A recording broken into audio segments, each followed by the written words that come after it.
Well, hi everyone, and welcome to another engaGE24 podcast. And I just want to start by saying that the key to success in life is to be prepared. And so I, having carefully watched every part of the election campaign so far, I have come prepared for this podcast. Do you want to know how I've come prepared for this podcast? I'm intrigued, James. How have you come prepared for this podcast? Let me see what I have here.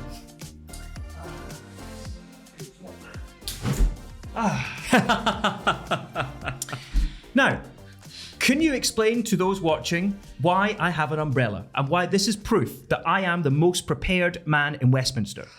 I think you must be saying something about our roof being about to leak. No, it's in reference to Rishi Sunak calling the election, isn't it? Yes. And he had a bad time of it. Well, I did hear that his suit, which got very wet, he is intending to auction off for charity. So that's a happy end to that story. I saw that as well. And he also was presented with an umbrella, not as nice as this one, it must be said.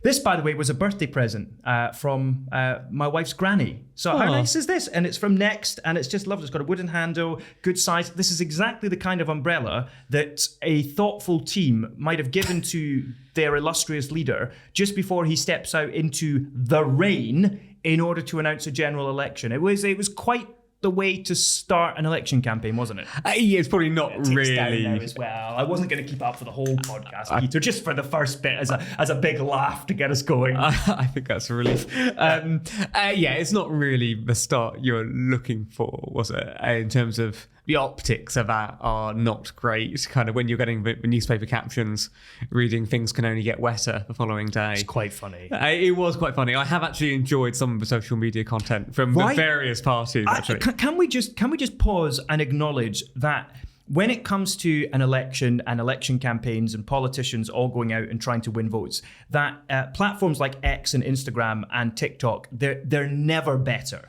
I mean, they're never worse either, but some of the creative content that I have seen has been absolutely brilliant. What's been the best one you've seen? Well, I think I did really like the headlines. And I mean, that's not so much social media. That's more kind of to do with, I don't know, not broadcast, but tabloids and so on. But I think some of what I've seen, for example, there was the clip of, we have to talk about it.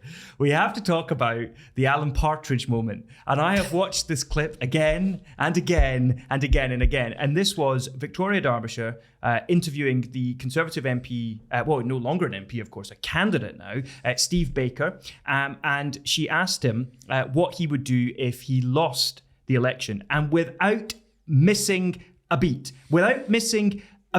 then he reeled off the three things that he was going to do. And off the top of my head, it was something like skydiving, motorbike racing, and fast catamaran, whatever you do with a catamaran. Sail it, I think. That's it. But it was the way he did it. It was absolutely brilliant. And do you know what I thought? Good for you. He's got a plan. He's a man with a plan. He knows what he's going to do if he misses out on his seat. I think my favourite actually was in response to Rishi Sunak's national service announcement, when a couple of days later, the Labour Party put out a clip from Shrek of yes, Lord Farquaad, where he goes, "Some of you may die, but it's a sacrifice I'm willing to make." I burst out laughing. Yeah. That was good. Funny enough, I actually watched Shrek just recently, again, for the first time in years, and it's just the way "some of you may die." It's just the way he says it in the film. And then you're right. I mean, so I think it's really interesting. I listened to an interview with one of the architects of the Conservative Party's social media at the 2019 election. And they've been busy off in New Zealand doing kind of campaigning and digital campaigning there. And they were reflecting on the TikTok battle that's ensuing and all that kind of stuff and the role that social media has to play. But it is worth saying, in this country, unlike other democracies, political parties are not allowed to spend a single penny on advertising for TV or for advertising on... No, I think it is. Radio as well. So they're allowed political party broadcasts, I think, outside of the election period. They may be allowed one each or something like that during election period. But unlike America, where you just saturate the TV networks with advertising, what political parties here have to do is they have to use all of that spend, and they have to use it on Facebook, on X, on Instagram, on TikTok, on Snapchat. They have to use the social media platforms. And so it massively heightens the role of social media in our elections. And I think that's been one of the really interesting trends over the last I don't know, 10, 15 years. So I don't know if you have any reflections on the role of social media and what it will play in this election. What's kind of Christian response to that? Is it a good thing, a bad thing? Is it as ever mixed? I think it's certainly mixed. So it undoubtedly comes with certain dangers in that trying to put truth and the whole truth and nothing but the truth in 280 characters is not easy. And I guess we live in a world where the more extreme the position, the more it's likely to be amplified on social media. So there are certainly dangers of it. But I guess that's not what we're looking to talk about today, is it? So we're going to be thinking about why Christians don't all vote the same way. What are some of your initial reflections, James? Yeah, well, I mean, this is a question that you see in every election. And I think in particular in this election, questions around how Christians are going to vote, I think are coming to the fore like never before. And I think it's worth just sort of filling in a bit of background to this question, because you know, you can frame it like this, and I was doing a radio interview earlier on this week, and this is exactly how it was framed, which is we all read the same Bible, so how come you have Christians who are passionately going to vote Labour and who are passionately going to vote for the Conservatives, and then probably most political parties in between? How can we read Genesis to Revelation and yet end up voting in such wildly divergent and different ways?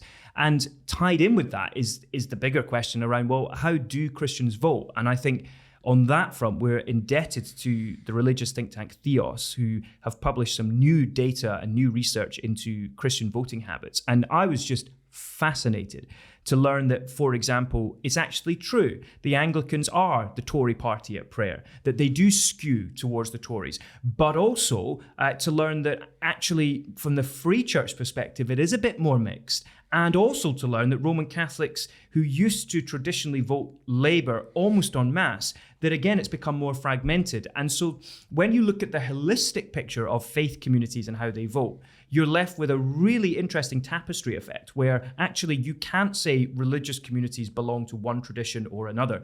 Our vote really is spread and is split. And you know, I'm going to put it out there. I actually think, looking at it solely from the Christian point of view, that is a good thing. I actually think it's a fantastic outworking of gospel principles. Why do you say that? Because the gospel isn't conservative and it isn't socialist. Yeah. I think the gospel stands apart from that. And I think that what you see in Christ is you see some of the finest principles of not just those two main political traditions of socialism and conservatism, but probably other political traditions as well. And I think, I'm sure it's the same with you. You must have known Christians your whole life who have voted for Liberal Democrat Party, Conservative Party, the Labour Party. And surely that way we sort of collectively as one church, if I can put it like that, it's a horrible phrase, but if I can put it like that as one church, we're actually going to therefore go to this poll and we're going to vote on a wide range of issues. And isn't that a good thing? Isn't that a better gospel witness? Yeah, absolutely. And you're right. I certainly do know Christians who vote for all of the mainstream parties and some of the minor parties. That's also our experience here at CARE, isn't it? Yeah. And that Ross, our CEO, has been quite open about the fact he stood as a Labour candidate, and yet, I mean, I would lean probably slightly right of centre. Aren't you to the right of Genghis Khan? No, I think that's probably more likely to be you, James. You're definitely more right-wing than I am. No, this actually almost makes me viscerally angry. I don't know where this has come from. What do I do that gives off these vibes? I know I worked for the party in Scotland, it must be said, and that was when they were led by a compassionate One Nation conservative in Ruth Davidson. So the idea, and I've also cast my vote in a number of different directions, it must be said, particularly at a local level. So what is it about me that conveys this impression that I'm somehow more right-wing than you? At the very least, we are on a par. I just think I disagree with that. But anyway. But what is it though? What is it? I'm genuinely intrigued, not to hijack this podcast with a meltdown, but what is it?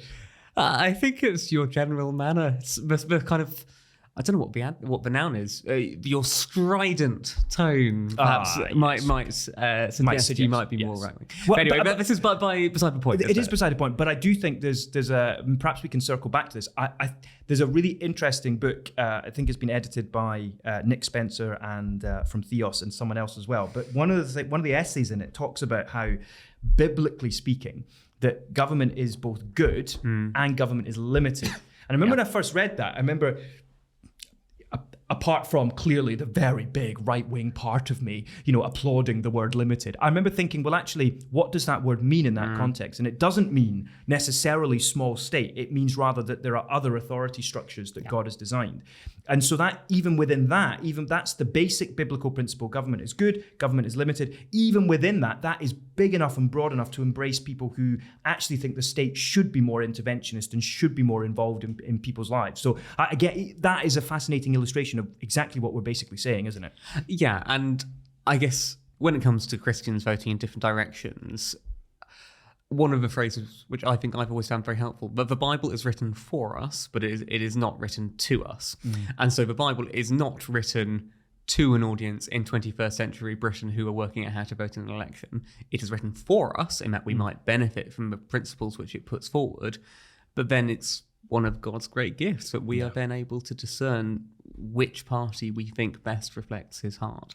So we're not going to find in it a you must vote Conservative or you must vote Labour or Lib Dem or anyone else, but we will start to be able to discern the principles by which we might cast our vote. And I guess if you were to apply that line of thought to, say, post the election outcome on the 5th of July, surely as Christians, one of the things we should celebrate and we should absolutely see as necessary in a good, healthy politics is a willingness for political parties to work together and to come together to agree, how can we make this policy better, right? I mean, surely that kind of, in America, you'd call it bipartisanship, but that word works just as well here.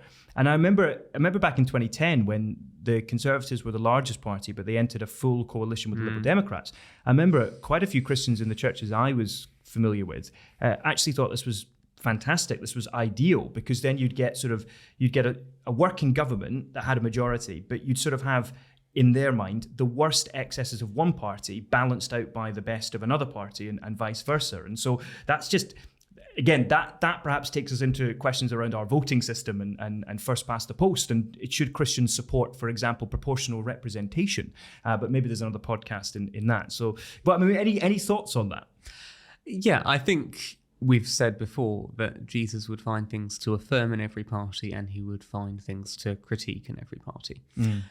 It was something which I think I was very mindful of when we were doing our interviews with MPs. I know you did one with Tim Farron, I did the ones with Miriam Cates and with Stephen Timms. I guess all three of them would have quite different political views to one another. They are all in different parties.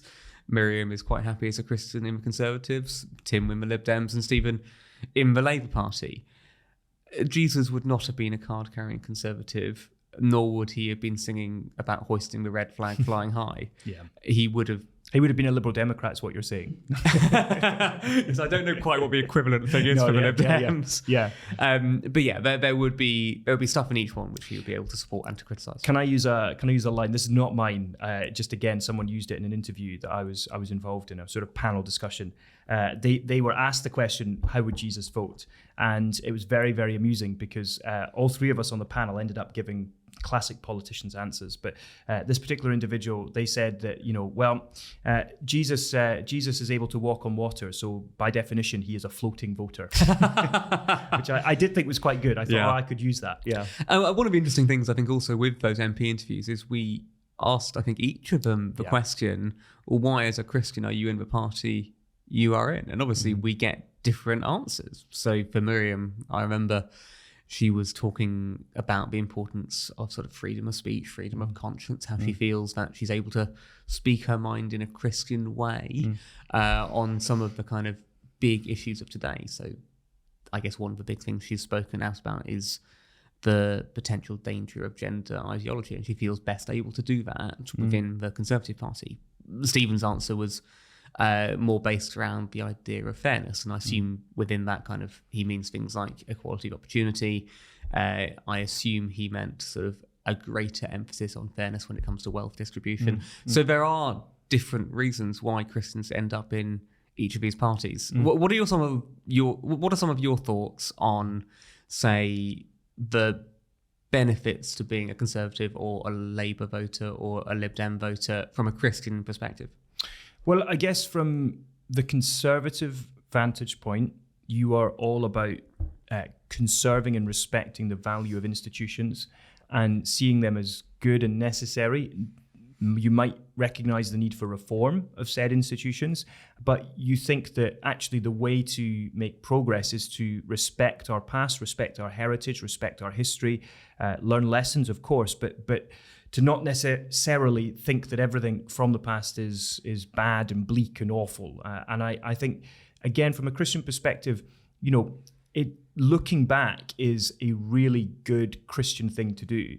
But I think, conservatism at its best, it never looks back just to stay back. It will reinterpret and reapply lessons from the past to a contemporary context. And in the Christian worldview, we never look back to stay in the past. We look back in order to affirm the greatness of God, the mercy of God, and then we use that to motivate ourselves for present service. And also, we should always be looking ahead as Christians as well. So that would be the conservative sort of vantage point. And I guess in practice, sometimes the way which that might work out would be on when it comes to things like social policy. Absolutely. Conservatives would probably be seen to have a more conservative biblical view on, say, life issues than other parties might. And I wonder if woven into that is the respect for the individual, respect for individual freedom, individual responsibility. And again, from a Christian point of view, I think we can connect with this idea that we're all made as individuals in the image of God, that we are in that sense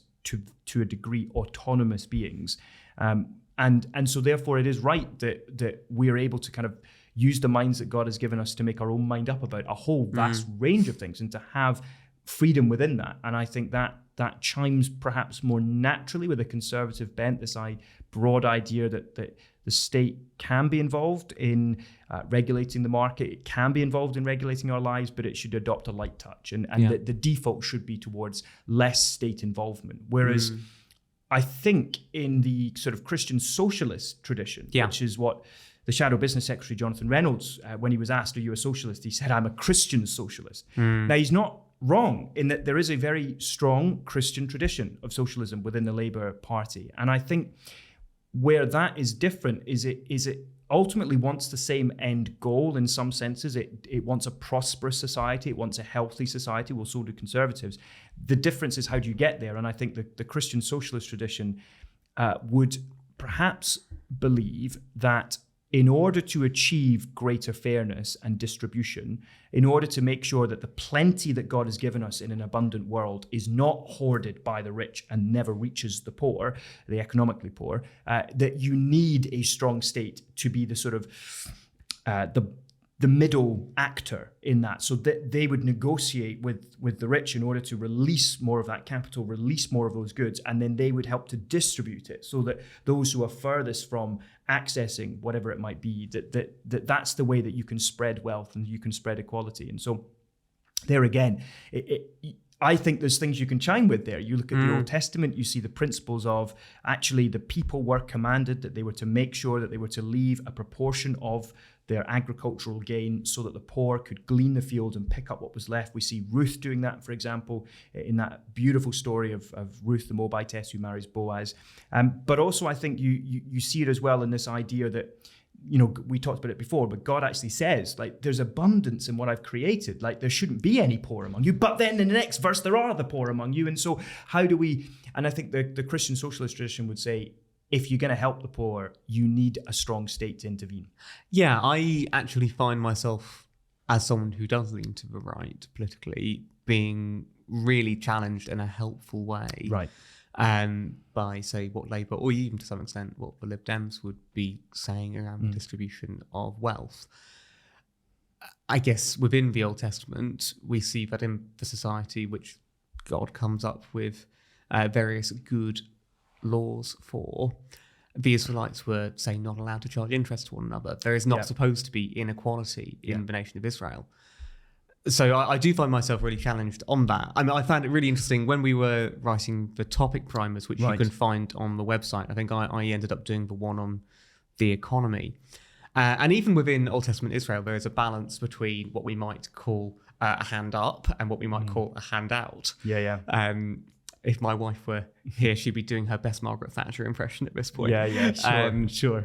But yeah, there's a range of measures to help those who are poor. And I guess within that, we might say some which might resemble more Labour policy, some which might resemble more Conservative policy. And you can see the kind of different emphases of the different parties. Both are there in different ways in the Bible. I totally agree. I mean, I've often wondered whether, for example, if you listen to the Tim Farron podcast, I thought Tim was excellent. I thought he was clear, compelling, concise, and I really enjoyed it. And it's one of those ones where you come out of the kind of the glow of someone who's worked all this out for themselves and can articulate it very powerfully, and you kind of think, gosh, that's very persuasive. And then you go and watch Miriam's one and you're like, oh gosh, that's very persuasive. And then you watch Stephen's one and you're, oh gosh, that's very persuasive as well. And with Tim and Liberal Democrats, this idea of we believe in a free market, but we also believe in a strong state. It's almost self-consciously borrowing from the language of the conservative tradition and the language of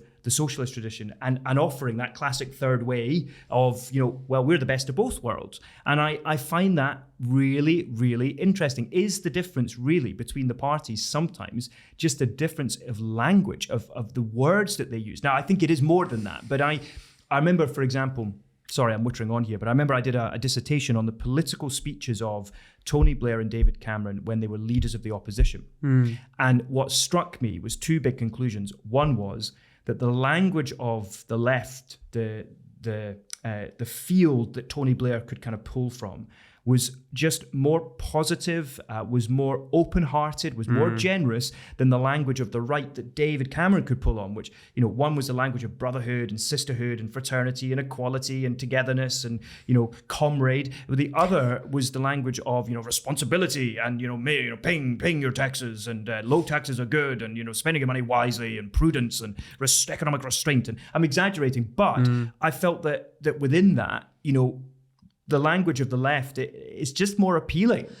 But also, I guess what you've identified there are both those things are good. So brotherhood is a good thing, and responsibility is a good thing. And there we are. We're back at the same point. So how do we work out who to vote for, or what matters most to us as Christians? I mean, what are some of the things you'll be thinking about when it comes to working out who do you vote for if all these things are good? So again, I think one of the things we benefit from here is I think a lot of thinking has happened in America, for example, trying to equip evangelicals especially, because voting over there is so much more polarized than here. And I've benefited from the very deep thinking that I think some theologians in America have done. And one of the things they talk about is within the church and as Christians, we need to distinguish biblically between issues that we might call straight line issues, where I think the Bible is clear. So, for example, for me, I would say that when it comes to issues around the value of life, beginning of life and end of life, abortion and assisted suicide, for me, the Bible is clear. It's clear on the fundamental principle that life begins at conception, and in the Ten Commandments, you shall not murder. Now, then we get into the realm of debate around what does that mean in terms of policy, but that's my starting point. That's, for me, is a straight line issue, recognizing that there are Christians who would disagree with me on that, but for me, that is straight line. But then you have issues where it's not a straight line, it's a jagged line, where it's not always clear. So I think you wrote the primer on the economy, and you probably wrote one on healthcare as well, I think. Yeah, I did, yeah. So take healthcare. And I don't think it's clear from the Bible that we can say categorically that we must have a free at the point of use national health service. But the heart behind that, which was Christian infused and Christian influence, I totally think is consistent with some principles. And so I think let's be clear. Part of how I'm going to vote is I'm going to vote on the straight line issues. I want to hear what the candidates have to say on those moral issues where I think the Bible is clear. And even if the candidate disagrees with me on that, I want to hear their honesty on that rather than dishonesty, rather than fudging it. On the jaggedy issues, I'm actually a little bit more open to the fact that also I might be wrong. I might not have quite applied all the principles in the wisest possible way to 21st century. So I think it's a mix and match approach that I think I'm going to take at this election. What about you? I think that's really helpful. The distinction between principle and policy, I think, is vital. So similarly, I would think that the principle that Christians are supposed to steward the earth and its resources is a clear principle. It's there in Genesis 1, part of humans being given dominion over the earth is to steward it. Yeah. And we read that the earth is the Lord's and everything in it. So there's a clear principle. What that looks like in practice at this point when we're trying to work out how to respond to climate change is really complicated, because you might say, well, on the one hand, we would have the Green Party saying we must reach net zero kind of as quickly as possible, climate emergency, all this kind of stuff. And on the other hand, down the complete opposite end of the political spectrum, you might have Conservatives, or to even a greater deal than that, Reform UK, sort of saying, well, climate change might be happening, but we need to kind of bring people along with us, and we can't be unfair on users within society. And I can understand some of that too. And so it is really difficult, kind of working out where is best to end up. And just to add to that, do you not think, though, we have this kind of false idea, perhaps, or we even with the way we ask these questions sometimes gives the false impression that we need to resolve those tensions, all of them, by the time we vote. And I just want to say, I'm not going to resolve all those tensions by the time I vote. That's part of the messiness of a messed up, broken, fallen world, of which I am a part. Do you know what I mean? Like, I'm part of that brokenness. And so I'm not infallible. I'm not God. I'm not all wise. And so learning to live with that tension, learning to live with the fact that I may vote and I may afterwards think, I'm not sure I did that. I'm not sure I got that right. I'm actually not happy with it's okay, right? We never hear that enough. I think that's a really helpful dose of humility for us. I guess to add in further complexity, I feel like we're just posing a load of questions here rather than giving any answers. But to add in further complexity, so you talked about life issues as being a kind of clear straight line thing. I guess lots of parties may not have kind of clear positions on some of those things. Assisted suicide, if it comes up, is likely to be a free vote within parties. So it's not going to be a free line whip to say you must do this or you mustn't do this. No, that's right. And even if a party does commit itself on an issue like that, for example, everything else in their manifesto, you might be 95, 99%, even 100% on board with, love it. And then that one thing, and should you really not vote for that party just because they have one policy commitment on a straight line issue, when the other 99% of their manifesto you actually really connect with? And I think when it comes to this kind of thing, I think we vote on a whole range of different things. We vote because of our natural convictions. We vote because of our life experience, what our parents did, what we find out our friends are doing. We vote because of our particular jobs, our context. And I wonder, surely we want the church and Christians to be out there voting, almost covering the full range of issues and causes, by voting according to their conscience and in humility, and doing so, based on Proverbs 31, verse 8, speak up for those who cannot speak for themselves, for the rights of all who are destitute. Speak up and judge fairly. Defend the rights of the poor and the needy. It will look different for a conservative-leaning Christian voter like yourself to fulfill that than, say, someone who very much aligns with the left.